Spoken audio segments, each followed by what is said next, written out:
দর্শক স্বাগত জানাচ্ছি আমাদের নিয়মিত আয়োজন এখন প্রকাশ অনুষ্ঠানে। শুরুতে যেভাবেই বলি যে এত অল্প বয়সেই এক অমানবিক আচরণ পেয়ে পৃথিবী থেকে বিদায় নিল শিশু আসিয়া।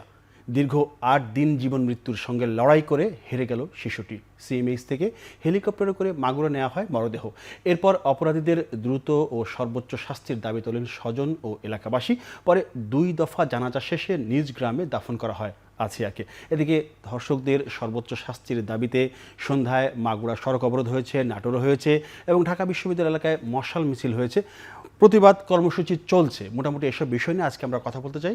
অনুষ্ঠানের নাম দিয়েছি আমাদের শিশুকন্যা। আর এ বিষয়ে কথা বলার জন্য স্টুডিওতে আমন্ত্রণ আমি জানিয়েছি শরীফ ওসমান হাদি, ইনকলাব মুখপাত্র, ইনকলাব মঞ্চের, এবং মেজর অবসরপ্রাপ্ত রেজাউল করিম রেজা, রাজনীতি আন্তর্জাতিক সম্পর্ক নিরাপত্তা বিশ্লেষক। আছেন মাইন আহমেদ, সাধারণ সম্পাদক, ছাত্র ইউনিয়ন, ঢাকা বিশ্ববিদ্যালয়। তিনজনকেই স্বাগত জানাচ্ছি। আমি শুরুতে একটু হাদি আপনার কাছে আসতে চাই। সেটি হচ্ছে যে ইস্যুতে আপনারা আন্দোলন কর্মসূচি এবং নানা রকম দাবি দাবা দিচ্ছেন, যে আমাদের শিশু আসিয়া শেষ পর্যন্ত চলেই গেল, তাকে চলে যেতে হলো। ধর্ষণের সর্বোচ্চ শাস্তি নিশ্চিত করতে দ্রুত ট্রাইব্যুনাল আপনারা গঠন করতে চাচ্ছেন, সেই দাবি জানিয়েছেন, এবং ৯০ দিনের মধ্যে মামলা নিষ্পত্তি করার কথা আপনারা বলেছেন। এই বিষয়ে একটু বিস্তারিত বলুন, পরে পুরো আলোচনা। দেখুন, জি, প্রথমত হলো যে এটা নিয়ে তো আসলে বলবারই খুবই কষ্টকর সবার জন্য। আপনি আমি আমরা এখানে যেখানেই আছি, আমরা চোখ বন্ধ করে আমার ভাগ্নি, ভাতিজি অথবা আমার সন্তান থাকলে, যে একটা শিশু সন্তান যে এখন পর্যন্ত নারী হয়ে একটু দূরের কথা মেয়েও হয়ে উঠে নাই, তার সেই ধর্ষণ করবার মতো অর্গানও নাই, তাকে ধর্ষণ করার জন্য ছিদ্র করতে হয়েছে, এই অমানবিক কাজ করতে হয়েছে। এখন দেখুন, এই আসিয়াকে কিন্তু আমরা বাংলাদেশে এবার মিডিয়ার কল্যাণে সবাই প্রতিবাদের কারণে আমরা আসিয়ার কথাটা জানছি। এরকম বহু আসিয়ার গল্প কিন্তু সারা বাংলাদেশে আছে, আমরা জানি না।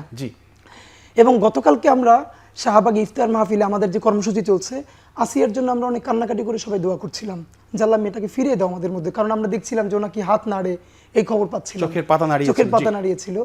আজকে যখন জানলাম যে আসিয়া চলে গেছে, আসলে বলবার কিছু ছিল না। এবং আমরা ঢাকায় সর্বপ্রথম গায়েবানা জানাজা করেছি শাহবাগ জাদুঘরের সামনে, ছাত্র জনতা এসেছে, আমরা দোয়া করেছি।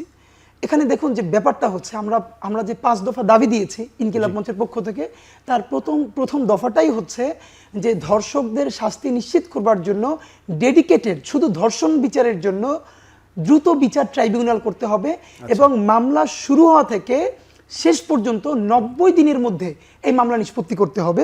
সাথে আমরা আরও বলেছি, ধর্ষণ যেহেতু বাংলাদেশে একটা কার্ড হিসেবে ব্যবহার করা হয়, সুতরাং যারা মিথ্যা ধর্ষণ মামলা করবে তাদেরকে আইনের আওতায় আনতে হবে। এখন এখানে দেখুন, এটা অনেকেই বলবে যে এটা তো আসলে অবাস্তব ৯০ দিনের মধ্যে। আমি আপনাকে ছোট করে শুধু একটা কথা বলি, আপনি অনেকেই বাংলাদেশে আইনে কিন্তু মৃত্যুদণ্ড আছে ধর্ষণের, এটা অনেকেই জানে না। আমরা বলছি যে আমরা নিজেরাও একটু খোঁজখবর করছিলাম, পরে দেখলাম আইনে মৃত্যুদণ্ড আছে। কিন্তু আপনি কি বলতে পারবেন যে গত ১০, ২০, ৩০ বছরও ধর্ষণের কারণে আসলে কারো মৃত্যুদণ্ড হয়েছে কার্যকর না? এর বড় কারণটা কি আমি জাস্ট আপনাকে সংক্ষেপে একটু বলি। সেটা হলো, যখন কেউ ধর্ষিত হয়, এই রায়টা মূলত নারী ও শিশু যে ট্রাইব্যুনাল, এই রায়টা প্রথমত ওখান থেকে আসে। তো এই রায়টা হয়ে যাবার পরে ধর্ষণের, তারপরে যদি কাউকে মৃত্যুদণ্ড দেওয়া হয়, তারপরে সে যাবে হাইকোর্টে। তো হাইকোর্টে ধরেন আপনি গেলে তো বেঞ্চ পাবেন না, বহুদিন পরে বেঞ্চ পাবেন, ততদিন পর্যন্ত আপনি জেলে থাকবেন বা বাইরে থাকবেন। ধরেন জেলেই আছেন, হাইকোর্টে যখন ধর্ষককে মৃত্যুদণ্ড দিল, তখন সে কোথায় যাবে? তখন যাবে সে হাইকোর্টের অ্যাপিলেট ডিভিশনে। অ্যাপিলেট ডিভিশনেও বহুদিন, আপনি 1.5-2 বছরও বেঞ্চ পায় না, একমাত্র সিগনিফিকেন্ট মামলাগুলো ছাড়া। অ্যাপিলেট ডিভিশনেও দীর্ঘ সময়ের পরে আপনাকে রায় দিল মৃত্যুদণ্ডই। তারপরে আবার সে কি করবে? তারপরে কিন্তু রিভিউ পিটিশনের জন্য যাবে মৃত্যুদণ্ডের জন্য। সেই রিভিউ পিটিশন লম্বা সময়, আমরা হিসাব করে দেখেছি কমপক্ষে এই জার্নিটা 6 থেকে 7 বছরের।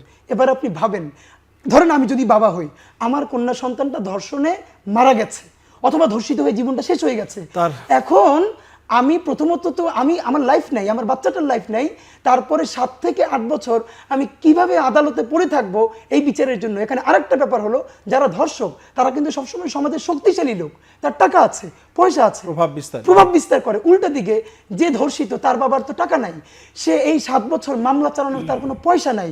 সবাই তখন কি করে? হাত ছেড়ে দিয়ে হতাশ হয়ে এই মামলা চালায় না, এবং কারো মৃত্যুদণ্ড হয় না। এই জন্য আমরা বলেছি দুটো কাজ করতে হবে। শুধু ধর্ষকদের বিচারের জন্য দ্রুত বিচার ট্রাইব্যুনাল, এখানে অন্য কিছু হবে না, এবং 90 কার্য দিবসের মধ্যে যদি এটা নিষ্পত্তি করা যায়, এবং এখানে আরো একটা কাজ করতে হবে যে ইতিমধ্যে ধর্ষিত হয়েছে তাকে আইনি সাপোর্টটাও রাষ্ট্রের দায়িত্বে দিতে হবে, কারণ সে তো ভালো আইনজীবী ধরতে পারবে না। জি, আসবো আপনার এইটাই কাছে। আমরা বলেছি। জি, আসবো। আমি একটু যেতে চাই মেজর অবসপ্ত রেজাউল করিম রেজা আপনার কাছে। সেটি হচ্ছে যেমনটি হাদি বলছিলেন যে 90 দিনের মধ্যে এই যে ধর্ষণের যে মামলা সেটার মানে কাজ শেষ করতে হবে, বিচার সম্পন্ন করতে হবে। প্রচলিত আইন তো রয়েছেই, তারপরে এই আইন আসলে 90 দিনের মধ্যে সঠিকভাবে বিচার করা আসলে সম্ভব কিনা, মানে সময়টা ঠিক কম বেশি হলো কিনা, এই জায়গাটায় আপনার কোনো মন্তব্য আছে কিনা? এটা অবশ্যই সম্ভব। বাংলাদেশে আপনি আমাদের কনস্টিটিউশনে অনেক সুযোগ সুবিধা আছে। জি, হ্যাঁ, তো আপনি যদি এখন, হ্যাঁ এটা ঠিক যে এই মুহূর্তে আপনি সংসদ অধিবেশন নেই যে আপনি কনস্টিটিউশনাল চেঞ্জ আনবেন, বাট আমাদের এক্সিস্টিং যে ল আছে সেই ল অনুযায়ী আমরা স্পেশাল ট্রাইব্যুনাল আমরা গঠন করতে পারি। অ্যান্ড স্পেশাল ট্রাইব্যুনাল গঠন করে কিন্তু এটা অতি দ্রুত এটাকে শেষ করা যায়, সমাপ্ত করা কিন্তু যায়। হাদি যেটা বললো যে হ্যাঁ। ইনভেস্টিগেশন না, আপনার অ্যাপিলেট ডিভিশন প্রায় 6 থেকে 7 বছর এটা লেগে যাচ্ছে, আমি হতাশ হয়ে যাচ্ছে। না বললাম যে জি, স্পেশাল তাহলে 90 দিনটা। জি, শব্দটা যেটা হচ্ছে স্পেশাল ট্রাইব্যুনাল মানে কি, এটা স্পেশালি কাজগুলো জি। করবে। সেটা যদি আপনার প্রসেস যদি আপনি স্পেশাল ট্রাইব্যুনাল ফর্ম করলেন কিন্তু তারা কাজের প্যাটার্নটা হলো আপনার নর্মাল যে ট্রাইব্যুনাল তাদের মতোই, তাহলে হবে না। তাহলে তো এখানে তাদেরকে একটা টাইম দেওয়া থাকবে, এই টাইমের মধ্যে তোমরা এটা করবে। এবং বাংলাদেশে সেই সুযোগ আছে, রাষ্ট্রপতির হাতে আমাদের সুযোগ আছে এবং আইন উপদেষ্টার হাতে সেই সুযোগ আছে। আচ্ছা, আমি এখন অন্য একটা বিষয়, আমি এখানে একটা বিষয় বলছি। দেখেন, আপনি ধর্ষণ বা যে কোনো বড় ধরনের গ্রেভিং নেচার যে কেসগুলো, আপনি এখানে 3টা বিষয়কে আপনি চিন্তা করতে হবে। একটা হচ্ছে প্রিভেনশন, প্রোটেকশন, ডিস্ট্রাকশন। আপনি যেটা হচ্ছে ডিস্ট্রাকশন স্টেজটা হচ্ছে আপনি যখন একটা মানুষকে ফাঁসি দিয়ে দিলেন, কিন্তু আমি এই মেয়ের এই ঘটনায় ফাঁসি দিলাম, ভবিষ্যতে যে আরও ঘটনা ঘটবে তার প্রতিকার কী আমার সেই প্রোটেক্টিভ মেজার্সগুলো কি, সেই প্রোটেকশন প্রিভেন্টিভ মেজার্সগুলো কি? আমাদের দেশে কিন্তু এই প্রিভেন্টিভ মেজার্স বা প্রোটেক্টিভ মেজার্স এগুলো নাই। আচ্ছা, তারপরে হচ্ছে সামাজিকভাবে যে একটা ডেটারেন্স ক্রিয়েট করা, ডেটারেন্সটা ক্রিয়েট হচ্ছে না। কারণ হচ্ছে কি, আপনি মিলিটারি সার্ভিসে দেখবেন যে আপনার কোর্ট মার্শাল হয় বা যে কোনো একটা অপরাধ করলে সেই সাজাটা দৃষ্টান্তমূলকভাবে দেয়। আপনি যদি সেটা ট্রেনিং পিরিয়ড হোক বা সার্ভিংই হোক, এমনভাবে সাজাটা দিবে যে হোল ডিভিশন, হোল আর্মি তা জানবে। ইভেন সার্কুলারটাও আর্মির সব জায়গায় চলে যায় যে এই বছরে এই কেসে এই ব্যক্তিকে এই সাজা দেওয়া হয়েছে। সো আপনি মিডল ইস্টে, আমরা কিন্তু বাংলাদেশকে মুসলিম রাষ্ট্র বলি। এখন মুসলিম রাষ্ট্র যদি বলে থাকি তাহলে সেক্ষেত্রে আমরা আমাদের মুসলিম সংখ্যাগরিষ্ঠ দেশ, সে দেশে এখন পর্যন্ত আমাদের ইসলামেই কিন্তু বলছে যে আপনার প্রকাশ্যে তাকে সাজা দেওয়া যায়। আমার আইনেও সুযোগ আছে, এমন না যে আপনি শুধু ইসলামের দোহাই দিয়ে আপনি শুধু এটা করলেন, আইনেও কিন্তু আপনি করতে পারেন এবং এটা কিন্তু খুব কঠিন কিছু না। আমার দেশে একটা মানুষকে ফাঁসি দেওয়া হচ্ছে, আপনি ফাঁসিটা দিচ্ছেন, ফাঁসিটা প্রকাশ্যে দেওয়া হোক। আপনি এখন পর্যন্ত ওই যে হাদি ভাই যে ধর্ষণ মামলার ক্ষেত্রে শুধু মানে স্পেশালি একটা জায়গায়, মানে কিছু জায়গায় আপনাকে একটা এক্সাম্পল তৈরি করতে হবে। আমি বলবো না যে সব জায়গায় করলে তো এটা দৃষ্টান্তটা থাকবে না। আপনি এটা যদি এক্সাম্পলারি কিছু করতে চান, সবার কাছে এটাকে আলাদাভাবে নজর আনতে চান, ডিটারেন্স ক্রিয়েট করতে চান, তাহলে আপনাকে এটা প্রকাশ্যে, আপনি দরকার লাইভ ভিডিওতে ক্যামেরায় সারা বাংলাদেশ দেখলো যে তাকে ফাঁসি দেওয়া হচ্ছে, একটা মানুষকে ফাঁসি দেওয়া হচ্ছে, এটা ডিটারেন্সটা ভয়াবহ। সেটা আমরা কেন করছি না? আপনি ফাঁসি না হোক, একটা মানুষকে আপনি দ্রুত অ্যারেস্ট করা, সেটা পর্যন্ত আমরা করছি না। অ্যারেস্ট করার জন্য, তার জন্য যে একটা আমাদের বিশেষ পদক্ষেপ, এই যে ধর্ষণ হইলো তার কতদিন পর আপনি অ্যারেস্ট করলেন? অনেক ক্ষেত্রে আমি নিজে র্যাবে থাকা অবস্থায় এক দর্শককে অ্যারেস্ট করতে করতে আমি পরে দেখলাম সেই বডি পানির নিচে ডুবে আছে এবং কয়েকদিন পরে যখন বডিটা পানি থেকে খুঁজে বের করি, কারণ ধর্ষককে অ্যারেস্ট করার পরে তারপর আমি খুঁজে পেয়েছি যে ওই লাশটা কোথায়, কারণ তার আগ পর্যন্ত কেউ বলতে পারতো। আচ্ছা, ঘটনা ঘটলে আমরা দেখি যে মানে আইন পরিবর্তনের কথা আসে, আইন চেঞ্জ করতে হবে, আইন কিন্তু এক্সিস্টিং যে ল আছে, যে আইন আছে মানে ওখানে ওই প্রয়োগটা ঠিকমতো হচ্ছে কিনা, ওই জায়গাটা তো আমাদের কারো বেশি। তা হবে কিভাবে? কারণ আমাদের দেশে যে মাসলম্যান যারা আছে, এই মাসলম্যানদের কারণে তো আপনি আইনের প্রয়োগ করতে পারছেন না। কোনো না কোনোভাবে আমাদের দেশ ছোট্ট একটা দেশ, কোনো না কোনোভাবে কেউ না কেউ কোনো জায়গাতে কানেক্টেড। আপনি দেখবেন যে আমাদের দেশের তদবিটা খুব দ্রুত হয়ে যায় এবং আমাদের আরও দুঃখজনক হচ্ছে আমাদের পুলিশ ফোর্স যারা, পুলিশের যারা আছে এখানে কোনো না কোনোভাবে তারা ম্যানেজ হয়ে যাচ্ছে, হয় টাকায় হোক, আত্মীয়তার বন্ধনে হোক, বা কোনো এক লিয়াজোর মাধ্যমে হোক, পলিটিক্যাল আদর্শে হোক, হয়তো বা ওই পুলিশ, যেমন ধরেন কিছুদিন আগে আওয়ামী লীগ যারা ফ্যাসিস্ট পুলিশ ছিল, সমর্থনকারী পুলিশ ছিল, এখন ফ্যাসিস্ট রিজিম চলে গিয়েছে, এখন যে পুলিশ তারা কিন্তু আওয়ামী বিরোধী, কিন্তু তার মানে কি তারা নিরপেক্ষ? তারা কোনো না কোনো দলের পক্ষে আছে। সো তার মানে আমাদের ল এনফোর্সিং এজেন্সির যারা মেম্বার তারাও কিন্তু নিরপেক্ষ না, তারা কোনো না কোনো দলের ব্যানারে চলছে। এখন যে দর্শক, সেই দর্শক যদি এখন কথা এখন আওয়ামী লীগ ক্ষমতায়, হ্যাঁ আপনি একজন কেউ ধর্ষণ করলো এবং আওয়ামী লীগের সময় আমরা দেখেছি, এখন ওই পুলিশ তো ওই আওয়ামী লীগের তদবিরে এসে এক জায়গায় পোস্টিং হয়েছে, এসপি হয়েছে, ওসি হয়েছে, এখন সে আওয়ামী লীগের ওই ছাত্রলীগের নেতাকে কীভাবে অ্যারেস্ট করবে? So this is one of the barrier. So এরকমভাবে আমাদের অনেক জায়গা আছে যে এই এই যারা এই যে উনি একটা কথা বললো যে ধর্ষকরা ইনফ্লুয়েন্সিয়াল হয়, প্রভাব বিস্তারকারী হয়। সো এটা অন্যতম একটা কারণ। সাধারণত সমাজের দুর্বল ব্যক্তি কিন্তু ধর্ষণ করতে সাহস পায় না। আর এই ধর্ষণের ক্ষেত্রে আপনি দেখবেন যে যারা ধর্ষক এরা কিন্তু নর্মালি সাইকোলজিক্যালি এরা সুস্থ মানুষ না, সাইকোপ্যাথ টাইপ। এবং আমি একজন অপরাধ বিজ্ঞানী হিসেবে, আমি অপরাধ বিজ্ঞান নিয়ে পড়াশোনা করছি, সেজন্য আমি বলবো যে যারা ধর্ষণ করে থাকে দেখা গিয়েছে যে এদের নর্মালি একটা সুস্থ মানুষের সাথে এদের অনেক পার্থক্য থাকে। যেমন ধরেন তারা, আমি যদি জাস্ট মানে এখানে 18 বছরের উপর যাদের বয়স তাদের উদ্দেশ্যে আমি কথাটা বলবো যে তাদের সম্পর্কে একজন ধর্ষক যিনি থাকেন তিনি কিন্তু অ্যাকচুয়াল মানে তিনি যে একটা প্লেজার নিতে চান এই প্লেজারটা কিন্তু অ্যাকচুয়ালি তিনি এটাকে পান না। তার ভিতরে একজন সেন্টিমেন্ট কাজ করে, সেটা হচ্ছে কি যে সে তাকে রেপ করবে। বাট এই যে একটা এবং তার এই ধর্ষণ যে একটা পিরিয়ড, এই পিরিয়ডটা কিন্তু খুব স্বল্প সময় থাকে, ফর এ ভেরি মানে খুব সংক্ষিপ্ত একটা সময়। So তার মানে এই হচ্ছে কমপ্লিটলি একটা সাইকোপ্যাথ। মানে সমাজের যে এই যে অবক্ষয়, এই অবক্ষয় নিয়ে আপনার কাছে আমি জানতে চাবো। আমি একটু আসতে চাই মাহিন আহমেদ আপনার কাছে। আপনি একটু বলবেন যে যেমনটি বলছিলেন মেজর রেজাউল করিম রেজা যে আইনশৃঙ্খলা বাহিনী আসলে নিরপেক্ষ না, তারা কোনো না কোনো দলের বা ব্যানারে সবসময় ওভাবেই থেকেছে, এই জায়গাটা আপনি একমত কিনা এই উত্তরটা দিবেন। সেই সাথে আরেকটা প্রশ্ন রেখে যাই, সেটি হচ্ছে যে আমরা ধর্ষণ বিরোধী মিছিল, মিটিং, বিচার সবাই আমরা চাচ্ছি, আপনারাও আপনাদের ব্যানারে চাচ্ছেন, আমরা এক মঞ্চে একটা জায়গায় আসতে পারছি না কেন? আপনারাও বিচার চাচ্ছেন, সেই ক্ষেত্রে দেখলাম যে আমরা দেখেছি যে হাতাহাতি, মারামারি, সংঘর্ষের ঘটনা ঘটেছে। এই ঘটনাগুলো কেন ঘটছে? আগের প্রশ্ন উত্তরটা দিয়ে পরে এটা দিবেন। জি আচ্ছা, প্রথম প্রশ্ন যেটা বললেন আরেকবার কি ছোট করে রিপিট করতে মানে এই যে আইন শৃঙ্খলা বাহিনী এখনো নিরপেক্ষ না, তারা কোনো না কোনো দলের ব্যানারে। এখন আইন শৃঙ্খলা বাহিনীর আমার যেটা মূল মানে কোশ্চেনের জায়গা সেটা হচ্ছে আইন শৃঙ্খলা বাহিনীর তো গোটা স্ট্রাকচারটাই আসলে এইভাবে তৈরি হয়েছে। সেটা আমরা তো লম্বা সময় ধরে সাংবিধানিক সহ গোটা আইনি সংস্কারের একটা কথা বলছি যে আমরা এই সময় এসে একটা গণতান্ত্রিক রূপান্তরের মধ্য দিয়ে যাব। এখন আইন শৃঙ্খলা বাহিনী আসলে ওকে এমন একটা জবাবদিহিতার স্ট্রাকচারে আনা উচিত যেন ওর যে ব্যক্তিগত রাজনৈতিক বিশ্বাস সেটা যেন কোনোভাবেই ওর যে কর্মক্ষেত্র সেটাকে এফেক্ট করতে না পারে। স্ট্রাকচারাল চেঞ্জের এখানে কোনো বিকল্প নাই। আর একটা প্রশ্ন আপনি যেটা করলেন যে সবগুলা আন্দোলন এক মঞ্চে কেন আসতে পারছে না, এখানে তো অবশ্যই আন্দোলন যারা করছে তাদের ফিলোসফিক্যাল ডিফারেন্সেস কিংবা আন্দোলন শুরুর প্রেক্ষাপট বা দাবি দেওয়ার প্রেক্ষাপট আছে। যেমন আমাদের আন্দোলন আমরা শুরু করেছিলাম 24 তারিখে আমাদের প্রথম কর্মসূচি ছিল গণপদযাত্রা। এখন সেইখানে ধরেন আমাদের প্রথম দাবি ছিল, আমরা আমাদের জায়গা থেকে মনে করেছি যে এই স্বরাষ্ট্র উপদেষ্টা তিনি আসলে ইফেক্টিভ না, ওনার ইন্টেনশন কি আমি জানি না, কিন্তু ওনাকে যথেষ্ট ফেল মনে হয়েছে। যেমন 23 তারিখেই কিন্তু ঠিক আগের রাতেই ঢাকা বিশ্ববিদ্যালয়ের হলপাড়া থেকে একটা মিছিল বের হয়েছে ওনার পদত্যাগের দাবিতে।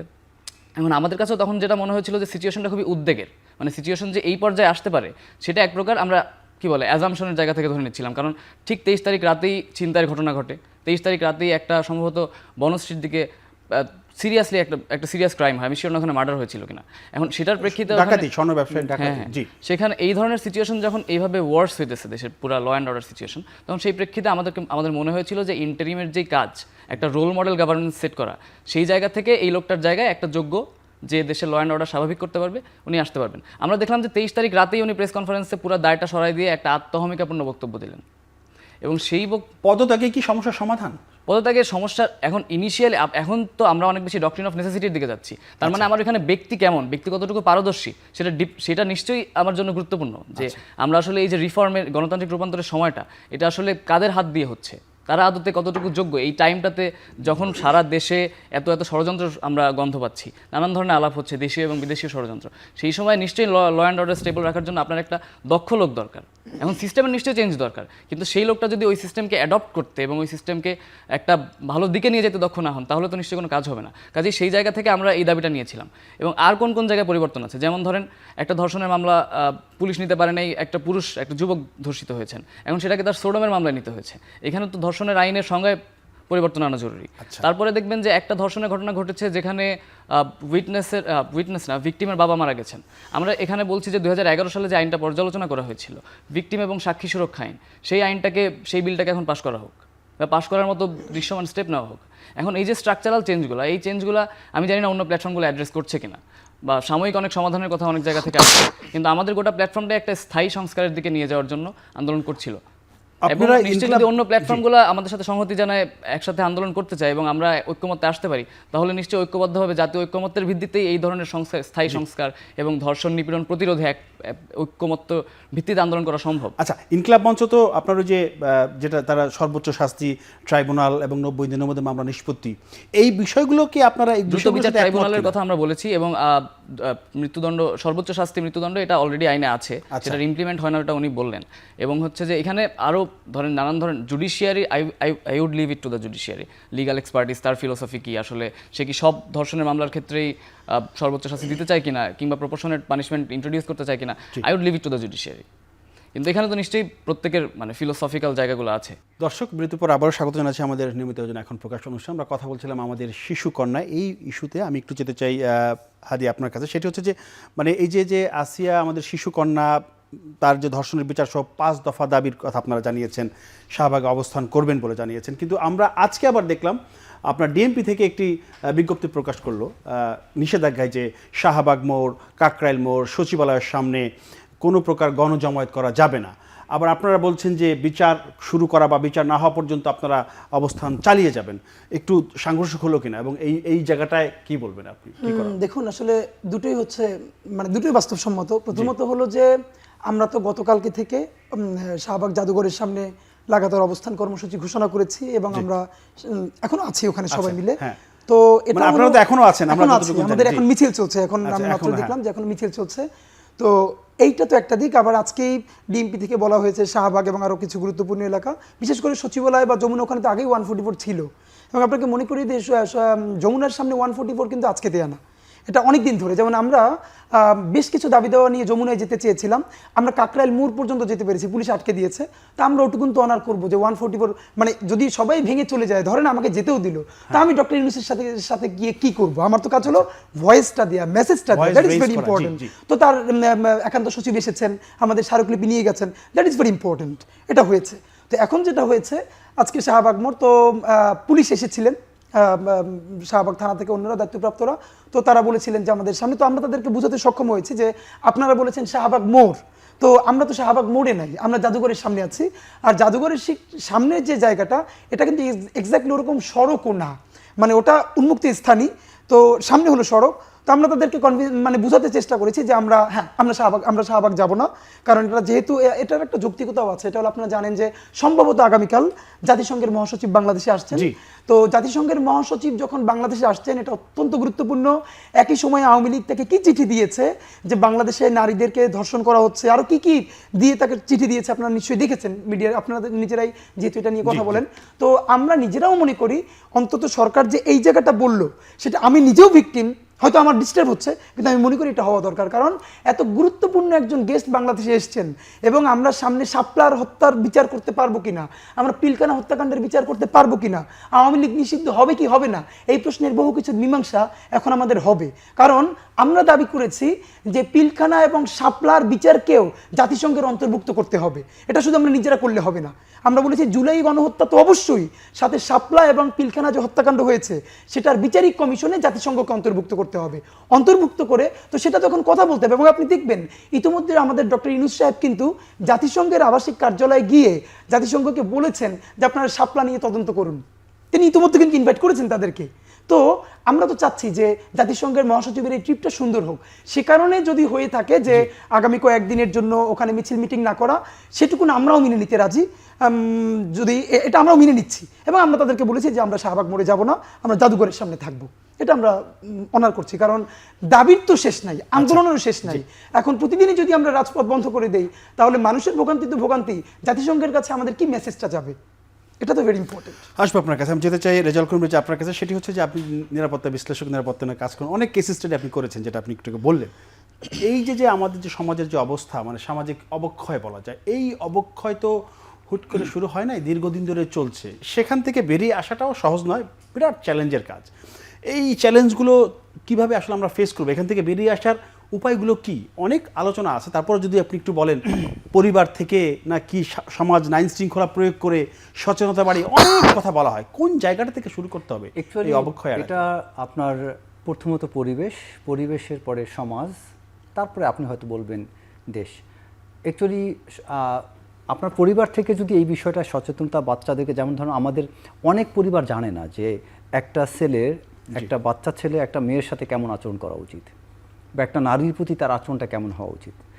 এটা না জানার কারণেই কিন্তু একটা ছেলে যখন একটা মেয়েকে উদ্ভট কোনো ড্রেসে দেখে সে কমেন্টস করে বসে, বা তার পরিবার যদি তাকে শিখিয়ে দেয় যে তুমি তোমার ব্যাপারে সচেতন থাকো, অন্য একটা মেয়ে কী পড়লো না পড়লো এটা তোমার দেখার দায়িত্ব না, এবং তাকে যদি ধর্মীয়ভাবেও জ্ঞান দেয় যে তোমার দৃষ্টি অবনত রাখা উচিত, অন্য নারীর দিকে তোমার তাকানোর কথা না। সো আমি এই কথাটুকু জানলে তখন আমি অন্যর দিকে তাকাবো না, আর বলতেও চাবো না অন্য কেউ কী ড্রেসে আছে। আমাদের এই শিক্ষাটা না থাকার কারণে আমি ঠিক থাকি না থাকি, আমি অন্য একটা নারীকে নিয়ে বা অন্য একটা পুরুষকে নিয়ে আমি আমার মন্তব্য করে বসি। সো এই শিক্ষাটা আমাদের পরিবার থেকে দেওয়া উচিত, এবং পরিবার যখন সচেতন হয় তারপরেও যদি সমাজে কেউ একটা ত্রুটি করে তখন ওই সমাজ ব্যবস্থার প্রতিকারমূলক ব্যবস্থা নেওয়া উচিত। উল্টা কি হয়, সমাজে কোনো মোরলের সন্তান যদি ধর্ষণ করে তখন মোরলের পক্ষে অনেকগুলো চাটুকার যায়, এরকম বাচ্চা ছেলে ঘটনা ঘটাইতেই পারে। কে তাতে কি কোন হয়েছে? পোশাক পরলো আমি কি সেই দিকে সরব হব, নাকি আমি নিজেকে নিয়ন্ত্রণ রাখবো, আমি এখানে নিজেই না, স্বাভাবিক এটা নিজেকে নিয়ন্ত্রণ করতে হবে। আপনার সর্বপ্রথম হচ্ছে আপনার নিজের নিয়ন্ত্রণ। আরেকজনে কি পোশাক পরলো না পরলো এটার সাথে আমার কোনো সম্পর্ক নেই।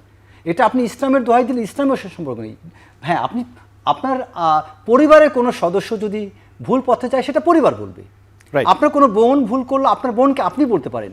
আপনার সন্তান কোনো ভুল করলো, সে মেয়ে হোক ছেলে হোক, এটা মেয়ে কথাটা কেন আসবে বা ছেলে কথাটা কেন আসবে? আপনার সন্তান whoever she is, male or female যেই হোক, সেটা প্যারেন্টস বলবে যে তুমি এই ড্রেস পরে চলবা, তুমি এই ড্রেস পরে চলবা। জি। অন্য কেউ তো বলতে পারে না, পাশের বাড়ি কেউ তো এসে ডাক দিতে পারে না। সো এই যে পোশাক আশাক, চাল চলন, আচার ব্যবহার, দৃষ্টিভঙ্গি, এটা পরিবার থেকে মানুষ শিখে। তারপরে পরিবারের পরে শিখে তার শিক্ষা প্রতিষ্ঠান থেকে, শিক্ষা প্রতিষ্ঠান তথা নিজের সমাজ। অনেক ক্ষেত্রে যদি বিচ্যুতি হয়, একটা দুইটা মানুষ যদি ভুল করেও তখন সমাজ তার বিচারটা করবে, কিন্তু সমাজ কি করে, যদি মোরলের সন্তান হয় তখন চাটুকারা এসে বলে না না এরকম বাচ্চা ছেলে ভুল করতেই পারে, এটা নিয়ে এত বাড়াবাড়ি করার কি আছে। শিক্ষক যদি কখনো মারে তখন আরও অনেকে যে তাকে ধমক দিবে। এইটাই এই আমাদের সমাজটা নষ্ট হচ্ছে। এরপরে আপনি সমাজটাকে যখন অমান্য করছেন, জি। এটা ব্রেক করে আপনি আসতেছে রাষ্ট্রে প্রভাব বিস্তার করছে। এরপরে আপনি যদি সমাজে আপনি দৃষ্টান্তমূলক কোনো সাজা দিতেন তাহলে সমাজ ঠিক হতো, যদি পরিবারের দৃষ্টান্তমূলক সাজা দিতেন পরিবার ঠিক হতো, আর পরিবার সমাজ ঠিক হলে রাষ্ট্র ঠিক হতো। আপনি পারছেন না সমাজকে শিখাতে, পারছেন না দৃষ্টান্তমূলক সাজা দিতে, তার মানে আপনি প্রতিকারমূলক ব্যবস্থা নিচ্ছেন না, যেটা হচ্ছে পরিবার থেকে আপনার গঠন করা উচিত, সমাজ থেকে গঠন করা উচিত। এই প্রতিকারমূলক ব্যবস্থা আপনি নিচ্ছেন না। দ্বিতীয়ত হচ্ছে আপনি কোনো সাজাও দিচ্ছেন না দৃষ্টান্তমূলক, আপনি এক্সেপশনালি একজন দুইজন অপরাধ করে বসতে পারে, জি।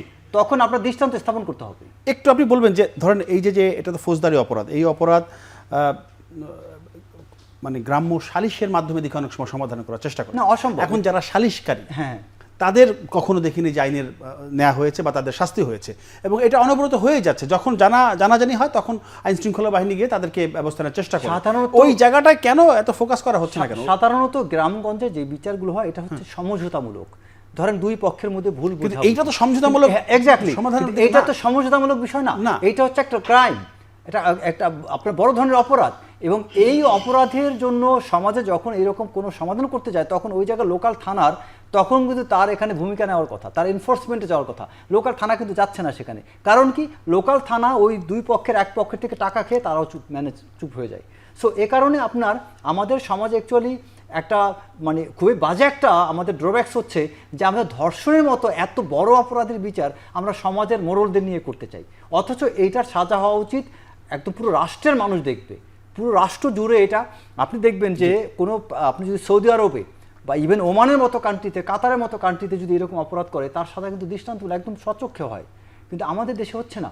আমাদের দেশ হচ্ছে 18 কোটি জনগণের দেশ, সেই দেশে আপনার প্রতিনিয়ত ওই সব দেশে ধর্ষণ বছরে বা মাসে অনেক এক্সেপশন ঘটে, অনেক কম। আর আমাদের দেশে বাংলাদেশ তথা ভারত পুরো সাউথ এশিয়ান এই ব্লকে ধর্ষণের রেট সবচেয়ে বেশি, এবং এই জায়গার ধর্ষণগুলো আপনার খুব বিকৃত মানের, যা আপনার যে আপনাদের মাগুরার যে মেয়েটা আসিয়ার যে ঘটনাটা, এটা অ্যাকচুয়ালি মানে আমি বলবো যে আপনার আইএমএ জাহেলিয়ার যুগটাকে এটা হার মানিয়ে দিয়েছে যেভাবে ঘটনা ঘটছে। হ্যাঁ, যেটা হাদি বলছিল, আসবো আপনার কাছে। আমি যেতে চাই একটু মাইন আহমেদ, আপনি একটু বলবেন মেজর রেজাউল করিম রেজা যেটা বলছিলেন যে সামাজিক কিছু বিধিনিষেধ, সামাজিক কিছু রীতিনীতি, ধর্মীয় ব্যাপার স্যাপার আসছে। একটা বিষয় আপনি একটু বলবেন যে মানে প্রগতিশীল লেখক, ব্লগার, অ্যাক্টিভিস্ট এবং আলেম সমাজরা কি অনেক এই সমস্ত ইস্যুতে কি মুখোমুখি হয়ে যাচ্ছে কিনা? মাঝে মাঝে আমরা দেখি যে মুখোমুখি দাঁড় করানো হচ্ছে প্রগতিশীল লেখক, অ্যাক্টিভিস্ট বা যারা আছেন ব্লগার, এই জায়গাগুলোতে কি তারা মুখোমুখি হচ্ছে? ভাই যেটা কেন করা বললেন, হচ্ছে? এখানে আমি কিছু জায়গায় ধরেন আমাদের কিছু দাবি আছে, আমরা কনসেন্টের যে আন্ডারস্ট্যান্ডিং, হ্যাঁ, যে এই আন্ডারস্ট্যান্ডিংগুলোকে পাঠ্যক্রমে ইনক্লুড করার একটা দাবি করেছি। এবং প্রতিষ্ঠানগুলা বা যেসব লিগ্যাল প্রতিষ্ঠানগুলোতে যারা কাজ করেন তারাও যেন কনসেন্ট বিষয়ে এবং পারিপার্শ্বিক যে বিষয়গুলো, যেমন ধরেন মানে নারী নিপীড়ন প্রতিরোধে যেই ধরনের লেসেন্স দরকার অ্যাকচুয়ালি ইফেক্টিভলি, যেমন ধরেন যে ওই যে আলাপটা আসতেছিল যে পোশাকের আলাপ, হ্যাঁ, এখন এই লার্নিংগুলো তো নাই আসলে। যেমন আপনি ফেসবুকে ঢুকেন, মানে অবক্ষয়ের যে কথাটা বলতেছেন, কি পরিমাণ নারী বিদ্বেষী কথাবার্তা ফেসবুকের প্রত্যেকটা নিউজ, প্রত্যেকটা আন্দোলনের যেখানেই নারীরা কথা বলতেছে সেখানে আসতেছে, তার পোশাক নিয়ে কথা হচ্ছে, জাস্টিফিকেশন তৈরি হচ্ছে। Rape can not be justified by any means. এই যে জাস্টিফিকেশনের প্রক্রিয়া, এটা তো একদম আমার এখানে একদম স্ট্রাকচারের রুটে আছে। এখন বিষয়টা হচ্ছে যতক্ষণ পর্যন্ত সামাজিকভাবে এটা ডেল্ট না হচ্ছে ততক্ষণ পর্যন্ত এই সমস্যাটা কীভাবে সলভ হবে, ততক্ষণ পর্যন্ত স্টেটের কাজ, যারা প্রান্তিক তাদেরকে রক্ষা করা। স্টেটের কাজ কখনোই শক্তিশালীকে ফুয়েল দেওয়া না। স্টেটের প্রাইমারি কাজ হচ্ছে যে সমাজের যেসব প্রান্তিক, নতুন নতুন প্রান্তিকতা সৃষ্টি করা না, বরং প্রান্তিকের পাশে দাঁড়ানো। আজকে যদি নারী এই যে এই নারী বিদ্বেষমূলক কাঠামোর মধ্যে প্রান্তিক হয়, তাহলে স্টেটের তার প্রোটেক্ট করার ব্যবস্থা করতে হবে, কারণ সামাজিক ডিলিংয়ের যে প্রক্রিয়াটা সেটা তো লম্বা। এবং আপনি আরেকটা প্রশ্ন যেটা করলেন যে এই মুখোমুখি দাঁড় করানোর প্রক্রিয়া কিন্তু 5 তারিখের পর আমরা শুরু করি নাই। আপনি বললেন না যে সবগুলো প্ল্যাটফর্ম এক জায়গায় আসতে পারে কিনা, আমাদের দফাগুলো আপনি খেয়াল করেন। আমরা এই যে জননিরাপত্তার ইস্যুটা, এটা এই মুহূর্তে বাংলাদেশ সবচেয়ে গুরুত্বপূর্ণ ইস্যু, এটা কেউ অস্বীকার করতে পারবে না। কাজে এখানে আমার ফোকাস করাটা জরুরি, এবং এটার স্ট্রাকচারাল চেঞ্জ, এটার স্থায়ী সংস্কার, এমনকি এটার যে এখনকার যে সমাধান, অন্ততপক্ষে এই উপদেশটা যিনি পারতেছেন না হ্যান্ডেল করতে, তাকে সরানো, এই দাবিগুলো আমাদের ওখানে স্পষ্টভাবে আছে। আমরা অন্য কোনো ইস্যুতে ফোকাস করতে চাই নাই। ফোকাসটা কারা সরাইতেছে খেয়াল করে দেখেন। আমরা যারা এই প্ল্যাটফর্ম থেকে আন্দোলন করতেছি, ইভেন এমন না যে আমাদের প্ল্যাটফর্ম এক্সক্লুসিভ টু প্রোগ্রেসিভস, এখানেও আপনি যদি ওইভাবে মানে জামা কাপড় দিয়ে স্টেরিওটাইপ করেন, তাহলে এখানে হিজাব পরা মেয়েদের আমি দেখেছি আমাদের প্ল্যাটফর্মে এসে, যারা আসলে আমাদের কজে বিলিভ করতেছে। তাহলে এই যে মানে বারংবার লড়াইগুলোকে ওই সাংস্কৃতিক লড়াই ফিরাই নিয়ে যাওয়া, এটা আসলে কারা করতেছে? আপনারা তো এখানে অ্যাড করে দিই, সেটা হচ্ছে যে আমাদের যেই কর্মসূচিতে প্রধান উপদেষ্টার বাসভবনের অভিমুখে যাচ্ছিল, ওইটার ফুটেজগুলো একটু যদি ভালো মতো খেয়াল করেন, আসলে ডিএমপির ফুটেজে তো ডিএমপি তার কাজটা করতেছে, ডিএমপি নিজেকে প্রোটেক্ট করতেছে, কিন্তু এখানে আসলে হামলাটা কারা করছিল প্রথমে সেটা খুঁজে দেখা উচিত। এবং ওই দিন সন্ধ্যাবেলা আরেকটা কর্মসূচি ছিল, যে কর্মসূচির সাথে আমাদের ন্যূনতম কোনো সম্পর্ক নাই। ওখানে লাকি একটা ছিল, সঙ্গীতা ইমাম ছিল, যারা একসময় আমাদের যখন সংগঠন ভাগ হয়ে যায় তখন আমাদেরকেই ওই সময়ের যে পপুলার ট্যাগ, শিবির ট্যাগ, জঙ্গি ট্যাগ, যেটা আমাদের উপর দিয়েছিল, আমাদেরকে ওই সময়ের ট্যাগ দিয়ে বদযোগ্য করার চেষ্টা করা হয়েছিল। কাজে আজকে যখন এসে আবার একটা নতুন ট্যাগ আমাদের উপরে চাপানোর চেষ্টা করা হচ্ছে, তখন এটা ক্লিয়ার হয়ে যায় যে এই রাজনীতি জাস্ট রিভার্স হয়ে গেছে। ওই সময় একটা ট্যাগ দিয়ে মানুষকে বদযোগ্য করা হতো, ভিন্ন মত দমন করা হতো, আজকে এসে ওইটার যে রিভার্স ট্যাগ, সেটা দিয়ে এখনকার সময় ভিন্ন মত দমন করার একটা পায়তারা চলতেছে। আইন উপদেষ্টা জানিয়েছেন যে মানে আমাদের যে শিশুকন্যা মাগরুর আসিয়া, সেই ধর্ষণ মানে হত্যা মামলার মানে 7 দিনের মধ্যে বিচার কাজ শুরু হবে। মানে তাহলে কি মনে করেন যে সঠিক পথে আছে? মানে আপনি 7 দিনের মধ্যে বিচার কাজ শুরু হবে, এটা উনি আসলে কবে বলেছেন? আজকে বলেছেন। এই ঘটনাটা কিন্তু অলরেডি 6 দিন হয়ে গেছে, সম্ভবত 8 দিন হয়ে গেছে নাকি। মানে বিচার কাজ 7 দিনের মধ্যে শুরু হয়ে যাবে আপনার? তাহলে এতদিন কি করছেন উনি? বা এতদিন উনি না, এই গোটা তো অ্যারেস্ট হয়েছে, গ্রেফতার হয়েছে, হ্যাঁ, বিচার কাজ অলরেডি শুরু হয়ে যাওয়ার কথা। আচ্ছা, আমরা বারবার স্পিডি ট্রায়ালের কথা বলতেছি না, এবং রেপের ক্ষেত্রে তো স্পিডি ট্রায়াল নেসেসারি। আরেকটা বিষয় হচ্ছে যে আমাদের যে ল্যাবগুলো, মানে ইনফ্রাস্ট্রাকচার নিয়ে আসলে আমি মানে আসিয়ার ঘটনায় তো আমরা সবাই খুব অনেক বেশি শোক সন্তপ্ত। আমি জানি না যে সবগুলো কথা ক্লিয়ারলি বলতে পারতেছি না, কিন্তু এই যে যতদূর আমি খোঁজ পেয়েছি যে আমাদের ইনফ্রাস্ট্রাকচারের অবস্থা খুব বেশি ভালো না। আলামত সংগ্রহ করা, সেগুলোকে দ্রুততম সময়ের মধ্যে সেগুলা মানে বিচার প্রক্রিয়ায় ইনকর্পোরেট করার মতো অবস্থায় নিয়ে যাওয়া, এই ইনফ্রাস্ট্রাকচার আদৌ আমাদের কতটুকু আপডেটেড, সেই বিষয়ে আসলে স্টেটের সচেতন হওয়া উচিত। আসবো আপনার কাছে একটা বিরতি নিচ্ছি। বিরতির আগে আমি একটু শরীফ ওসমান হাদি আপনাকে একটা প্রশ্ন রেখে যাই। সেটি হচ্ছে যে মানে শাহবাগী, আপনার গণজাগরণ মঞ্চ, এসব নিয়ে অনেক কথা হচ্ছে। মানে এটা তো 10-12-13 বছর পুরনো একটা ইস্যু। সেই ইস্যু মানে হঠাৎ করে কেন সামনে আসছে, মানে এই ইস্যুটা কেন সামনে আসছে? এই হচ্ছে যে মানে গণজাগরণ মঞ্চ, শাহবাগ, শাপলা চত্বর, মানে এই বিষয়গুলো 13 বছর আগের পুরনো ইস্যু। এই বিষয়গুলো এখন সামনে আসছে কেন? কারণটা কি? আচ্ছা, দুটো ব্যাপার। আমি আপনাকে একটা প্রশ্ন করে রাখি, উত্তর দেওয়া লাগবে না। এটা আপনাকে মানে বাংলাদেশের মিডিয়াকে ধরেন, যখন কোট আনকোট গণজাগরণ মঞ্চ, এটা কোনো গণজাগরণ ছিল না। আচ্ছা, ইট ওয়াজ মেড এবং কোনো দেশের, প্রতিবেশী দেশের এজেন্সি, এম্বাসির টাকায়। আপনি ভাবেন যদি একটা গণজাগরণ মঞ্চ হয়, সেই আন্দোলনের চরিত্র কি হয়? আমি নিজে, আমার কেউ তো নিয়ে শিখাতে পারবে না। আমি সেই ছেলে যে শাহবাগে রাতের পর রাত থেকেছি। আচ্ছা, আমি তখন বিশ্ববিদ্যালয়ের ছাত্র, ঢাকা বিশ্ববিদ্যালয়, এবং আমি শাপলার রাতেও ছিলাম। সুতরাং আমার ব্যাখ্যা দিয়ে বোঝানো যাবে না। এই যে আমার সূর্য সেন হলের বন্ধুরা কেক বিস্কিট নিয়ে রুম ভরে ফেলতো আয়না, এরপর আবার বলতো যাদের যাদের লাগে এসে নিয়ে যা। কাচ্চি খেয়ে বিরিয়ানি খেয়ে নেচে গেয়ে 3 স্তরের সিকিউরিটি নিয়ে 3টা হসপিটাল বন্ধ করে দিয়ে এই রাষ্ট্রীয় স্পন্সরশিপে এইরকম আন্দোলন পৃথিবীর আর কবে গত 50 বছর হয়েছে? মানে গণ আন্দোলন কি? আপনি পুলিশের মুখোমুখি দাঁড়াবেন, আপনাকে গুলি করবে আপনি। এবং প্রথম নামটা আমার খুব মনে আছে, যেমন ধরেন ঠিক তার আগে আগে মিশরের তাহারির স্কয়ার ব্যাপক বিক্ষোভ হলো। বিক্ষোভ মানে কি? তারা বুক পেতে দিল। সেই তাহারির স্কয়ার থেকে আমার মনে আছে গণজাগরণ মঞ্চের আগে প্রথমে মিডিয়ায় 2-3টা মিডিয়ায় তারা শাহবাগ স্কয়ার নামকরণ করেছিল, আমি একদম খুব মনে আছে। তো এর মানে চরিত্রগত সেই তাহারির স্কয়ারের চরিত্র আন্দোলনের আর শাহবাগের চরিত্র কি এক? এখন এইটা যদি আপনাকে আমাকে বুঝাতে হয় যে এইখানে কোটি কোটি টাকা বিনিয়োগ করে যেটা করা হয়েছে, হ্যাঁ, এখন তখন কি বাংলাদেশের কোনো টকশোতে কোনো মিডিয়া প্রশ্ন করেছিল যে এখন চলে 2013, মুক্তিযুদ্ধের তো প্রায় 50 বছর হয়ে গেছে, এত পুরনো ইস্যু কেন? এর মানে যেই প্রশ্ন জুলুমের, যেই প্রশ্ন ইনসাফের, তা কোনোদিন পুরনো হওয়ার ব্যাপার না। আর আপনি ভাবেন আমার এখন জুলাই চলছে, আজকে জুলাই হতে পারলো কেন? যেই শাহবাগ বাংলাদেশে ফ্যাসিবাদ কায়েম করেছে, বলেছে বিচার চাই না ফাঁসি চাই, সেইটা করে তার বিনিময়ে শাপলা হয়েছে।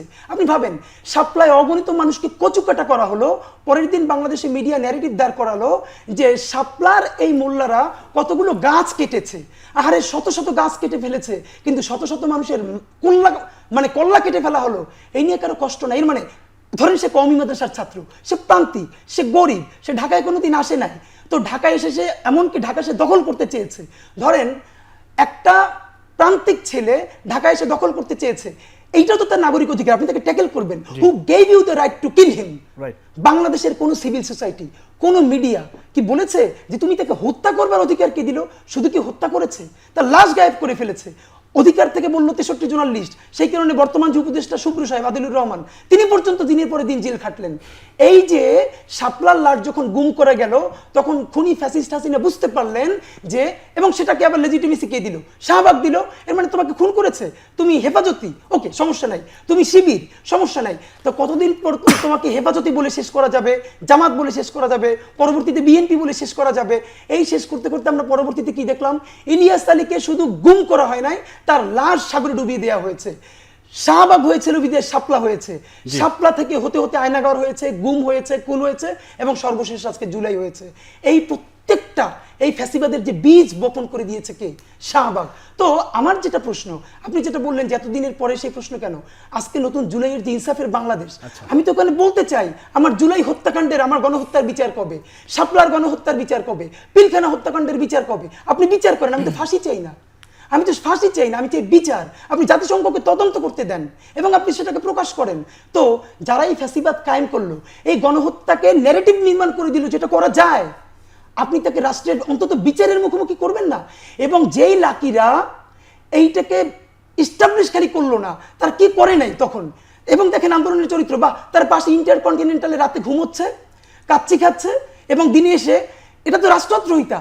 একমাত্র রাষ্ট্র ছাড়া কেউ কি বলতে পারে পতাকা কখন উঠবে, পতাকা কখন নামবে? রাষ্ট্র তারা চালাচ্ছে। আদালত বলছে একটা, সেখান থেকে বলছে আর একটা। এই যে আপনি মপ, আজকে তারা বলছে 2-4 জন হুজুর, তারা বোঝে না, তাদের মপকে আমি ঘৃণা করি, কিন্তু আপনি বলছেন তারা মপ করছে, অথচ গত 50 বছরের ইতিহাসে শাহবাগের মতো নিকৃষ্ট মপ এই বাংলার জমিনে হয় নাই। আসবে আপনার কাছে যদি সময় থাকে, আমি একটু রেজাল্ট করিম যে আপনি একটু বলবেন যে গণজাগরণ মঞ্চ আসলে এটা কি মানে আদর্শগত ইডিওলজি নাকি ইনসিডেন্ট, কোনটা? আপনি এক কথা যদি বলি, যেটা বাংলাদেশের ইতিহাসে বা আমাদের এই পুরো ভারত উপমহাদেশের মধ্যে যদি স্টেট স্পন্সর্ড কোনো ক্রাইম হয়ে থাকে, একটা হচ্ছে স্টেট ক্রাইম আর একটা হচ্ছে স্টেট স্পন্সর্ড ক্রাইম, জি, সেটা শাহবাগের এই মঞ্চটা হচ্ছে অন্যতম একটা, যেটা স্টেট সরাসরি স্পন্সর করছে। এবং আমার পরিষ্কার মনে আছে, এটা 2014 সালের দিকে, 13-14 যাই হোক, তখন আমি আমার বাসা পল্টন থেকে যখন আমি একদিন সন্ধ্যার সময় বের হলাম, আমি নিজে স্বচক্ষে যেয়ে দেখলাম যে গাঞ্জা টানছে ঠিক টেনিস ক্লাবের এই ডান পাশে রমনা পার্কের একটা চিপার মধ্যে। শাহবাগের কিছুক্ষণ আগে দেখলাম তারা শাহবাগের মঞ্চে ওখানে বক্তব্য দিয়েছে, একটু পরে দেখি ওখানে তারা গাঁজা টানছে। সো এই ছিল তাদের অবস্থান তখন। আপনি এই ধরনের কোনো যখন মঞ্চ আপনি এইরকম কিছু করবেন, আপনার মধ্যে কিন্তু একটা মানে মারাত্মক একটা আদর্শ কাজ করার কথা, আপনার ভিতরে একটা মারাত্মক একটা আদর্শ আপনাকে ড্রাইভ করার কথা, ড্রাইভিং ফোর্স থাকার কথা। যদি কারো মধ্যে কোনো আদর্শ থাকে, যেই টাইপের আদর্শ হোক, সে মানুষটা কিন্তু কিছুক্ষণ কথা বলে ওখানে যে কোনো মাদক সেবন করতে পারে না। আচ্ছা। এবং সেই শাহবাগে তখন যে ঘটনাগুলো ঘটেছে, তখন এরা অ্যাকচুয়ালি কমপ্লিটলি সেই ফ্যাসিস্ট গভর্নমেন্টের সহযোগিতা নিয়ে তাদের এজেন্ডাটা বাস্তবায়ন করার জন্য সে কী এজেন্ডা ছিল, তারা একটা বাংলাদেশের সেন্টিমেন্টটাকে, ওই মুহূর্তে বাংলাদেশের মানুষ ওই যে আপনার যেটা হচ্ছে যুদ্ধাপরাধী নামক যে একটা নাটক মঞ্চস্থ করা হয়েছিল, এই নাটকটাকে মূলত একদিকে ওইটা অ্যাটেনশনটা মানুষ যাতে এটা নিয়ে প্রতিবাদ করার মতো কোনো সুযোগ না পায়, এবং শাহবাগের মাধ্যমে ওইটাকে আরও বেশি ইন্টেন্সিফাইড করার জন্য করা হয়েছিল, যেটা আমরা জি মেজর, আপনি একটু বলবেন যে ধরেন বলা হয় শাহবাগের আন্দোলনটা মানে গণজাগরণ মঞ্চের আন্দোলন, সেটা ছিল যুদ্ধাপরাধের বিচারের দাবিতে তারা আন্দোলন করেছে। শাপলা চত্বরে যেটা ছিল সেটা হচ্ছে যে সরকার বিরোধী আন্দোলন। দুইটা তাহলে দুইটা এক হয়ে যাচ্ছে কেন? মানে না, দুইটা শাপলা চত্বর আর গণজাগরণ দুইটা এক না। আচ্ছা, শাপলা চত্বরের আপনি চিন্তা করেন, গণজাগরণ হচ্ছে স্টেট স্পন্সর্ড, স্টেট সরাসরি এদেরকে সহযোগিতা করেছে, আর শাপলা চত্বরকে স্টেট সরাসরি তাদেরকে সেখানে দমন করেছে, জুলুম করেছে, তাদেরকে সরাসরি সরকার হত্যা করেছে। আর আপনি শাহবাগের ওইটার প্রতিবাদে না আপনার এটা হয়েছিল। সো দুইটা তো দুই মেরুর, একটা হচ্ছে আপনার একটার মধ্যে রাইচাসনেস অফ দ্য কজ আছে, আরেকটার মধ্যে আপনার রাইচাসনেস অফ দ্য কজ নেই, বরং ওইটার মধ্যে আপনার যত সব নোংরামি, বিকৃত চিন্তা চেতনা।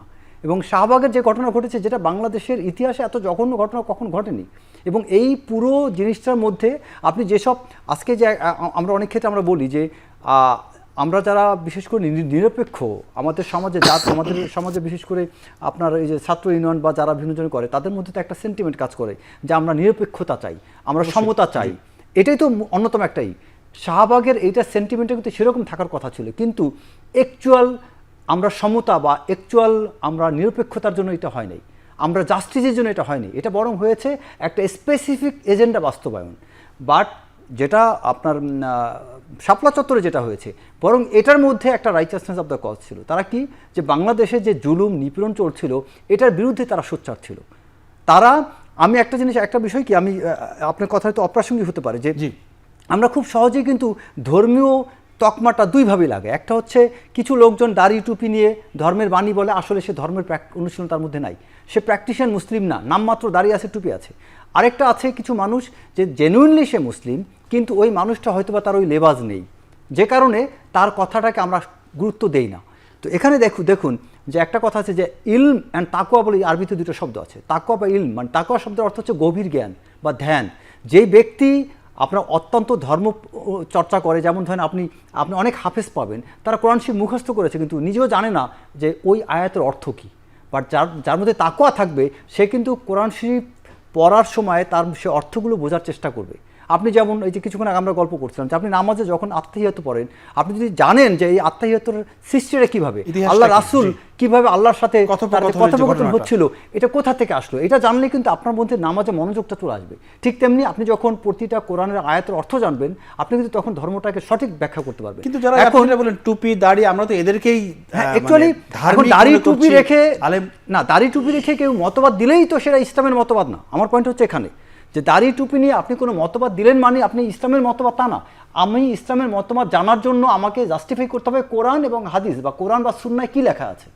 এবং আল্লাহ নবী কিন্তু বিদায় হজ্জের ভাষণে পরিষ্কার বলেছেন যে তোমরা ততদিন পর্যন্ত পদভ্রষ্ট হবে না যতদিন পর্যন্ত আল্লাহর কোরআন এবং তোমার নবীর সুন্নাহ তোমরা আঁকড়ে ধরে রাখবে। তিনি বলেছিলেন দুটি জিনিস আমি রেখে তিনি কিন্তু বলে নাই যে যতদিন পর্যন্ত তোমরা আলেমকে জড়ায় ধরে রাখবে। আলেম কোনটা? যিনি দাড়ি টুপি আছেন, এটা তো বলেনি। এখানে আপনার ইলম তাকওয়া কারোর মধ্যে আছে কিনা এটা দেখতে হবে। সো এখানে আমরা ধারাওভাবে আমি বলবো না যে এখানে কোনো মৌলবী একটা লেবাস নিয়ে একটা কথা বললো, তিনি রাইট বললেন যে হ্যাঁ এখানে মেয়েরা এইভাবে চলতে পারবে না। অ্যাকচুয়ালি তার মধ্যে ইলম বা তাকওয়া থাকলে তিনি এই কথা বলবেন, তিনি বরং তার পরিবারের মধ্যে এটাকে ইমপ্লিমেন্ট করবেন, তিনি সমাজের মধ্যে ইমপ্লিমেন্ট করবেন এবং তিনি আশেপাশে মানুষকে তার পরিবারকে শেখানোর পর পরে অন্যকে শেখাবেন। পরিবার থেকে শুরু করতে হবে। তারপর তো এখানে আমাদের শাহবাগের ঘটনাটা এই জায়গার মধ্যে আমি বলি কোনো আদর্শিক কিছু ছিল না, এটা কমপ্লিট স্টেট স্পন্সর্ড ক্রাইম এবং এটা আমি একটা এজেন্ডা বাস্তবায়নের জন্য এটা একটা প্রতিষ্ঠিত একটা। যদি সুযোগ থেকে আসবে মাইন আহমেদ একটু বলবেন যেটা আপনার শরীফ ওসমান হাদি এবং রেজাউল করিম রেজা বলছিলেন গণজাগরণ মঞ্চ নিয়ে, আপনার তাদের যে বক্তব্য আপনি রিফার করেন কিনা বা আপনার কোনো বক্তব্য আছে না সেই সাথে একটু বলবেন যে গণহারে সবাইকে শাহবাগী ট্যাগ দেওয়া হয়, এটা কেন? মানে আচ্ছা, গণজাগরণ মঞ্চ, আমি আসলে গণজাগরণ মঞ্চকে দুইটা শাহবাগ হিসেবে দেখি। আমার পার্সোনাল ওপিনিয়ন হচ্ছে গণজাগরণ মঞ্চ বা এই যে যুদ্ধাপরাধের বিচার এই যে sentiment, this sentiment was sold to the regime to build a basement for the upcoming fascistic tendency of that regime that become fascist, ultimately a fascist regime after a while, probably 2 years or 3 years. এখন এই যে বেসমেন্টটা বানানো হইলো, এই base এখন ওইখানে যারা গেছে সবাই কি আসলে বিরানির জন্য গেছে? যুদ্ধাপরাধের হাদি ভাই যেটা বলেন যে ইনসাফের তো কোনো টাইম ফ্রেম থাকে না, 50 বছর চলে গেলেও মানুষজন ইনসাফ কিন্তু চায়। তার মানে যুদ্ধাপরাধের বিচার ওয়াজ আ সিরিয়াস ইস্যু। এখন এই ইস্যুকে কেন্দ্র করে পুরো জেনারেশনের যে সেন্টিমেন্ট সেটাকে কাজে লাগানো হয়েছে, এবং এইখানের যে মুজিববাদী প্রগতিশীলরা ছিল তারা যে এই গোটা প্রজেক্টরে মানে বিরিয়ানির জন্য তো সবাই যায় নাই। হ্যাঁ, এখন প্রবলেমটা কি? প্রবলেমটা হচ্ছে ওখানে বিচার না চেয়ে ফাঁসি যাওয়া হয়েছে, মানে আপনি রায় ঠিক করে দিচ্ছেন, জি। জুডিশিয়ারিকে বাধ্য করতেছেন রায় ঠিক করে দেওয়ার জন্য। জি। এখন এই একই জিনিস, ফাঁসির দাবি কি এক্সক্লুসিভ টু শাহবাগ? ফাঁসির দাবি আপনার হচ্ছে যে এইটা কি বলা হয় নাই যে কি জানি কুকুর বিড়াল মেরো না, নাস্তিক পেলে ছেড়ো না। হ্যাঁ, আপনার মানে ধর্মীয় মতবাদের বাইরে মানে ধর্মীয় স্বাধীনতাটা আসলে কি? ধর্ম পালন এবং না পালন করার স্বাধীনতা। জি। তার মানে এই যে ফ্যাসিস্টিক টেন্ডেন্সি, এইগুলাকে আসলে সবাই ক্যাশ ইন করার চেষ্টা করছে। আমি শাপলার দাবি দেওয়ার সাথে একমত না। আমার মনে হয় যে 13 দফার মধ্যে অনেকগুলো দাবি মানুষের যে ফান্ডামেন্টাল কিছু মৌলিক বেসিক রাইট সেগুলো ভায়োলেট করে, কিন্তু শাপলায় যে গণহত্যা হয়েছে সেটার বিচার আমি চাই, সেটার প্রপার তদন্ত চাই। সেখানে কয়জন সঠিক তদন্ত করতে হবে। জি। হ্যাঁ, এই এক্স্যাক্ট সেন্টিমেন্টটা যে বিচারিক প্রক্রিয়া, বিচারের যে সংস্কৃতি সেটা বাংলাদেশে ফিরে আনার জন্য আমাদের অভ্যুত্থান হয়েছে। এখন আপনি হরে ধরে শাহবাগী ট্যাগ দিয়ে সবাইকে আবার একইভাবে এক প্রকার হত্যাযোগ্য করে তুলবেন, তাহলে ডিফারেন্সটা কোথায় দাঁড়াইলো? শাহবাগকে দুইটা ফেজে দেখি, কারণ আমি নিজে যুদ্ধাপরাধের বিচার চাই, এবং ওই প্রক্রিয়াটা যদি প্রশ্নবিদ্ধ হয় তাহলে সেটাকে রেকটিফাই করা হোক। রাইট। কিন্তু গোটা এই যুদ্ধাপরাধের বিচার প্রকল্পটাই একটা ফালতু ইস্যু, এটা বলে দেওয়ার কোনো জায়গা নেই। যেমনভাবে 24-এর যেই গণহত্যা সেটার বিচার তো আপনার করতে হবে, তা না হলে যেমন 20 বছর পরে যদি দায়হীনভাবে আওয়ামী লীগ ঢুকতে চায় আপনি কি তার এন্ট্রেন্স দিয়ে দিবেন? একইভাবে ওই সময় যারা দায়ী ছিল সেই দায়টা তো তার নিতে হবে। এখন এইখানে 24-এর পরে সমস্যাটা কি হইতেছে? কোনো ট্রুথ কমিশন হয়নি, ফলে যাদের আসলে ফৌজদারি অপরাধ নাই তাদেরকে সোসাইটিতে কীভাবে রিকনসাইল করবেন সেটা আমরা জানি না। যেই কারণে এই সমস্যাটা তৈরি হচ্ছে, যেহেতু বিচারিক প্রক্রিয়া শুরু হচ্ছে না বিগত রেজিমের সকল অপরাধের, কাজেই নানান ধরনের টেন্ডেন্সি তৈরি হচ্ছে। হাদি ভাইরে গতকালকে রাতে ফেসবুকে আমি পড়ছি তাকে শাহবাগী ট্যাগ দেওয়া হয়েছে। শাহবাগের ব্যাপ্তি কত? গণহরে সবাইকে শাহবাগী ট্যাগ দেয়া হয়। What is Shahbagi? জি। ঠিক আছে, যেমন ধরেন আপনি, আমার তখন বয়স কত, আমাকে শাহবাগী বলবেন? আমি কিন্তু একটা সিরিয়াস কি বলে কনফেশন করি। ওই যে অভিজিৎ রায়ের যখন হত্যা হইল তখন নানান কারণে, আমি যেহেতু একটা রিলিজিয়াস ব্যাকগ্রাউন্ডের ফ্যামিলিতে বড় হয়েছি, কাজেই আমার মধ্যে ওইটার, আমার মনের মধ্যে এক প্রকার জাস্টিফিকেশন ছিল ওইটার জন্য। কিন্তু যখন আমি আমার গোটা ওরিয়েন্টেশনটা বৃদ্ধি পাইছি তখন আমি বুঝতে পারছি যে that was not justice. Abhijit রায়কে হত্যা করা ওয়াজ নট জাস্টিস। আপনি তার মতের সাথে ডিফার করেন, আপনি হচ্ছে যে তার মতকে মত দিয়ে খণ্ডন করেন, কিন্তু এই যে শিক্ষাটা রিলার্ন করার প্রসেস, এটার মধ্যে আমাদেরকে ঢুকতে হবে, তা নাহলে আমরা ডেমোক্রেসি এখানে এস্টাবলিশ করতে পারবো না।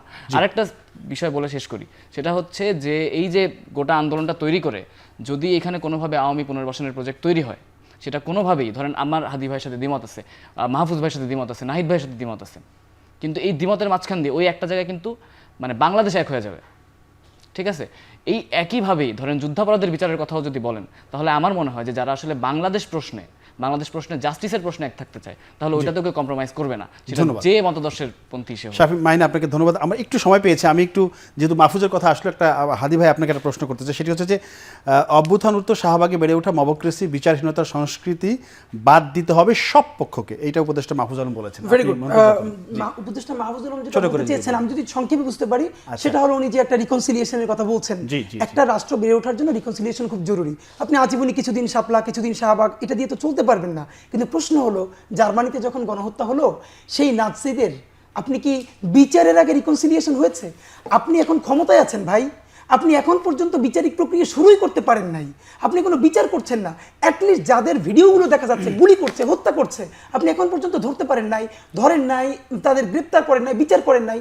আগে তো বিচার, ক্রিমিনাল অফেন্স যারা আছে সেই বিচারের পরে অবশ্যই আমরা বলবো আমাদের একটা বৃহত্তর আমাদের রিকনসিলিয়েশন লাগবে একটা ভালো রাষ্ট্র বানানোর জন্য। রেজাল্ট করবে যে আপনি 30 সেকেন্ডে বলবেন আমাদের শিশু কন্যা, এই বিষয়ে শেষ করবেন আপনি 30 সেকেন্ডে, এই যে আমরা যে বিষয়ে কথা বললাম। আমাদের অ্যাকচুয়ালি সত্যি কথা কি, এটা খুবই সেন্সিটিভ এবং খুব আবেগপ্রবণ একটা বিষয়, যে এই ঘটনার মাধ্যমে আমাদের বাংলাদেশে এখন অ্যাটলিস্ট এখন রাইট নাও একটা দৃষ্টান্ত স্থাপন করা উচিত, যেভাবেই হোক, যে করেই হোক, যেন এটাই যেন আমাদের দেশে শেষ হয়, শেষ না হলে অন্তত যেন এটার মাধ্যমে একটা ইম্প্যাক্টফুল ডেটারেন্স সারা বাংলাদেশে। অসংখ্য ধন্যবাদ রেজাউল করিম রেজা এবং শরীফ ওসমান হাদি এবং মাহিনা আহমেদ। আমি একটা কথা বলে শেষ করি, সেটা হচ্ছে আপনি তো সুযোগ দিলেন, সেটা হচ্ছে যে শাপলা গণহত্যার যদি বিচার হইতে হয় তাহলে একই সাথে ব্লগার কিলিং কিভাবে হয়েছে সেটার বিচারও হইতে হবে। নিশ্চয়ই নিশ্চয়ই সকল বিচার। ব্লগার কিলিং এর সাথে আমরা যথেষ্ট মানে আউটসাইড ইনফরমেশন হোক, যাই হোক, ওই সময় ডিজিএফআই এর কানেকশন, ওই সময় গভর্নমেন্টের কানেকশন, গোটা জিনিসটা এক্সপোজ করা হোক, এবং ওইখানেই আমার ধারণা এই ব্লগার এবং শাপলা গণহত্যা উভয় গণহত্যার পেছনে কারা আছে ওই গোষ্ঠীটাই আসলে ওইটাই ক্লিয়ার করে দিবে যে বাংলাদেশ এখানে। আমরা সেইটাই আশা করি এবং সেই অপেক্ষা আমরা থাকতে চাই। দর্শক আজ এ পর্যন্ত, আগামীতে নতুন কোনো বিষয় নিয়ে আমরা কথা বলবো। সে পর্যন্ত সবাই ভালো থাকবেন, নিরাপদে থাকবেন। সবাইকে ধন্যবাদ, শুভরাত্রি।